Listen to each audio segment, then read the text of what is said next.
Se você já simulou um empréstimo ou até mesmo já possui um empréstimo, certamente você já identificou que, conforme você vai pagando essas parcelas, esse saldo devedor ele não vai reduzindo de acordo com o valor que você paga essa parcela. Se você tem essa dúvida, fica comigo que eu vou te explicar um pouquinho mais por que isso acontece e como você deve analisar de fato esse saldo devedor para entender os seus pagamentos. Oi, meu nome é Marina, eu sou gerente comercial aqui da Cashwin, trabalho com empréstimo com garantia de imóvel há mais de 5 anos, então sou especialista no assunto. O primeiro ponto que é de extrema importância você entender é, independente de price ou saque, que são tabelas de amortização, todo empréstimo ele vai ter amortizações constantes. Ou seja, quando a gente pensa na formulação do seu empréstimo, a sua parcela ela vai ser composta por uma parte de amortização e uma parte de encargos, ou seja, juros. Então, a soma desses dois itens vai gerar a sua parcela e aí, é claro, a gente pode estar falando de um empréstimo tanto pré-fixado quanto pós-fixado e que também pode ter outras taxas relacionadas a seguros e taxas de administração.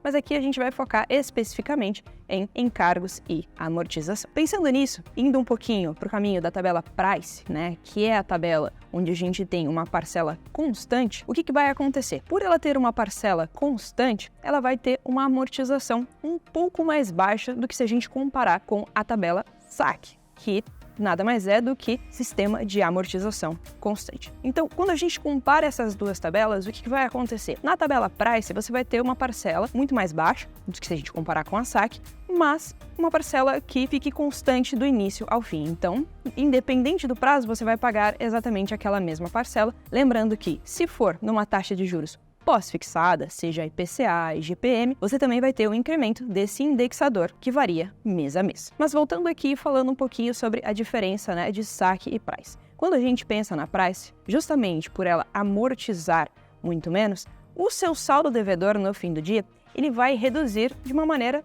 mais lenta, ou seja, o valor da parcela, por ela ser composta por amortização mais encargos, ele vai fazer essa redução de acordo com o valor que você pagar especificamente de amortização. E aí, quando você pensa na saque, justamente por ela amortizar muito mais rápido e ser uma parcela que começa mais alta e finaliza mais baixo, você vai perceber que esse saldo devedor ele vai reduzir de uma maneira muito mais rápida ao longo do tempo. Isso justamente porque você está puxando, entre aspas, muito mais amortização do que se a gente comparar na price. E aí tem muita gente que fica na dúvida, fala, poxa, mas Marina, eu tô pagando e esse saldo devedor não reduz de jeito nenhum. O que está acontecendo? Na verdade, o saldo devedor, ele está reduzindo. Só que você tem que lembrar que tem dois itens que impactam diretamente nesse saldo devedor. Um é o tipo de amortização, como eu já comentei anteriormente. Então, se você tiver numa tabela price, por exemplo, esse saldo devedor, ele tende sim a reduzir com uma velocidade um pouco menor. E também a questão do indexador, se você estiver falando de uma taxa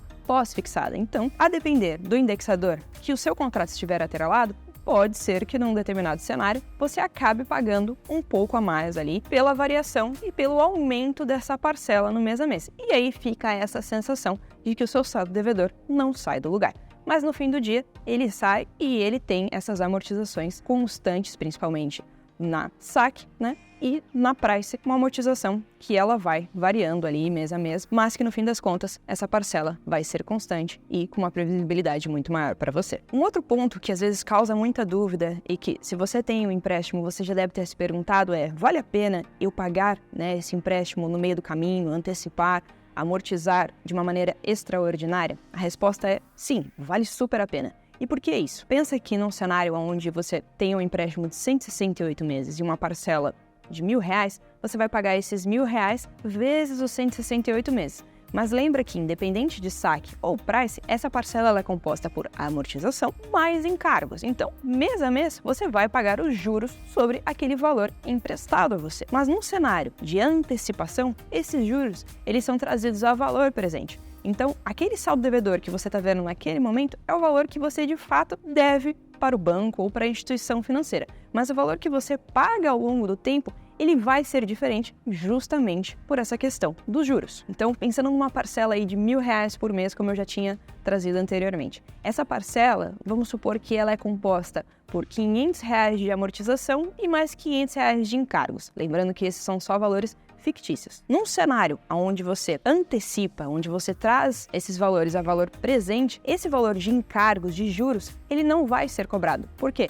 Você só pode cobrar juros mediante há o pagamento no prazo da operação. Agora, num cenário onde você está no meio do tempo de pagamento do seu empréstimo, 60, 70 meses, e você decide quitar integralmente, todas as parcelas que você pagaria de R$1.000 lá para frente vai ser trazida a valor presente, e esse valor do encargo que é cobrado de R$500, ele vai ter que ser abatido justamente porque você está pagando esse empréstimo neste momento, sem ter a incidência total dos juros que você teria ao longo desse empréstimo. E se ainda ficou alguma dúvida, deixa aqui nos comentários que a gente vai te ajudar a esclarecer todos os pontos. Obrigada e até a próxima!